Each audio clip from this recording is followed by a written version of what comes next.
안녕하십니까. 이재명 더불어민주당 대선 후보가 성남시장으로 있을 때 재량권을 남용하면서까지 전임 시장의 사업을 뒤엎다가 법원과 행정심판위원회로부터 여러 차례에 걸쳐 제지를 받았던 것으로 드러났습니다. 주간조선에서 보도한 내용을 간추려 보겠습니다. 법원과 행정심판위원회 등은 당시 이재명 시장의 이러한 정책 결정을 명백한 행정과오로 봤고, 이로 인해 일부 사업에 대해서는 성남시 측에서 수백억 원의 배상금을 물어야 하는 상황에 놓인 것으로 확인됐습니다. 성남시 안팎에서는 이를 두고 이재명식 사이다 행정의 두 얼굴이라는 말이 나오고 있습니다. 이 후보가 2010년부터 18년까지 성남시장으로 있으면서 받은 대표적인 시정조치 사례는 2015년 11월 경기도 행정심판위원회가 의료기관 개설 변경 허가 신청 불허가 처분 취소 청구와 관련해 내린 최종 법적 판단인 재결입니다. 이 재결 내용은 성남시 안팎에서는 이재명의 정치 행정 스타일을 보여주는 대표적인 사례로 알려져 있습니다. 이 심판은 2015년 7월 성남시 분당구에 있는 분당연세요양병원이 개원을 앞두고 성남시의 의료기관 개설 변경 허가를 신청했다가 시에서 이를 불허하면서 시작이 됐습니다. 당시 요양병원 측은 해당 부지에서 병원을 하기 위해 2014년 12월 건물 용도를 의료시설로 변경하는 허가를 받은 뒤에 준공, 사용 승인 등 필요한 절차를 다 밟았습니다. 성남시에 의료기관 개설 변경 허가 신청까지 제출했습니다. 그런데 시는 7개월이 지난 뒤에야 느닷없이 병원 부지의 교통사고 위험성이 높다는 이유로 이를 불허했던 겁니다. 병원 측은 이에 대해 시의 조치가 적합하지 않다며 경기도 행정심판위원회에 의료기관 개설 변경 허가 신청 불허가 처분 취소 청구를 제기했습니다.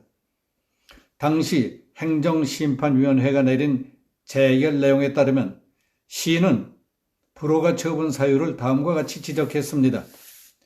개설 신청지에 차량 진출입 등 도로 구조상 교통사고 등의 위험이 매우 높기 때문에 이를 개선할 때까지 시민의 안전성을 우선해야 한다는 공익상 필요가 있다고 봐서 불허가 처분한다며 관련 참고 자료들을 보냈습니다.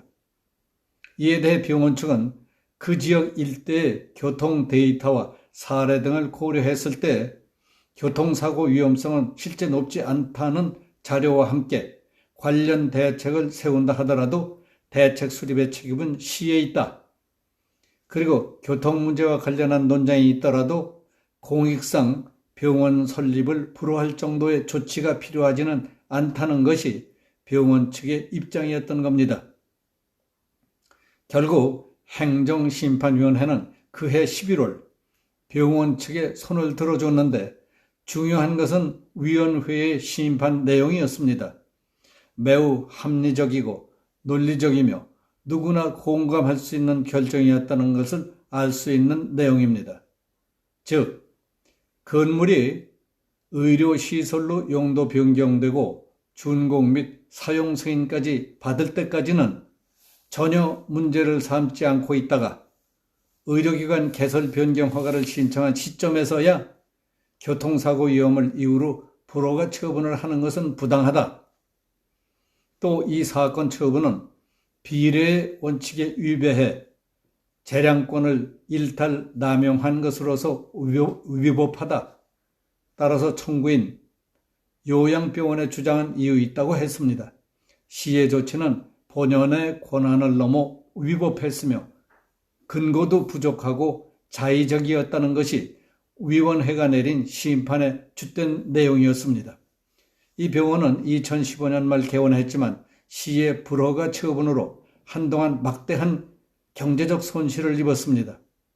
병원은 오랫동안 건물은 쓰지도 못하면 쳐 매월 6천만 원 상당의 임대료 등 고정비용을 지출했던 겁니다. 성남시 한 관계자는 이재명 성남시장의 행정과오로 벌어진 피해라고 했습니다. 이 행정심판이 주목을 받고 있는 이유는 당시 이 후보의 잘못된 행정 판단 때문만이 아니었다는 겁니다. 성남시의회 회의록 등에 따르면 이 병원의 실소유자는 전임 성남시장인 이대엽 전 시장의 조카였던 겁니다. 그때 시가 병원 개설 불허가 처분을 내린 것은 전임 시장이 관계된 사업이란 이유로 이재명 시장이 병원 운영을 막았다는 의심을 하고 있는 사람들이 꽤 있었다며 그런 식으로 취소됐거나 중단된 공사가 성남시에 적지 않았다고 말했습니다. 이 후보는 2010년 성남시장에 당선된 뒤 이대엽 그림자 지우개에 주력했습니다.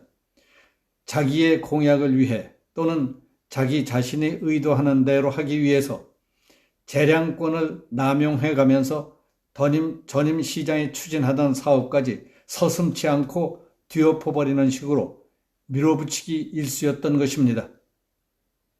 추진되고 있는 사업의 진도, 사업과 관련되는 업체와 투자자 등도 고려하지 않고 뒤엎고 밀어붙이자 해당 시행사와 투자자들은 2012년 성남시 등을 상대로 손해배상 청구 소송을 제기했습니다. 그래서 법원은 성남시가 325억 원을 배상하라고 원고 일부 승소 판결을 내린 것도 있습니다. 전임 시장의 흔적을 지우려다가 수백억 원의 배상금을 물게 생겼습니다. 의도적이었는지 행정과오였는지 이런 식으로 빚어진 사례가 요즘 세상을 벌컥 뒤집어 놓은 단군 이래 최대라는 대장동 게이트입니다. 그러니까 이재명식 사이다 행정이라는 것은 허명에 불과한 것이었습니다. 법적으로 주어진 본연의 권한을 뛰어넘어 위법했으며 근거도 부족하고 자의적이었다는 것이 뚜렷이 드러난 것이었습니다. 여기서 마치겠습니다. 감사합니다.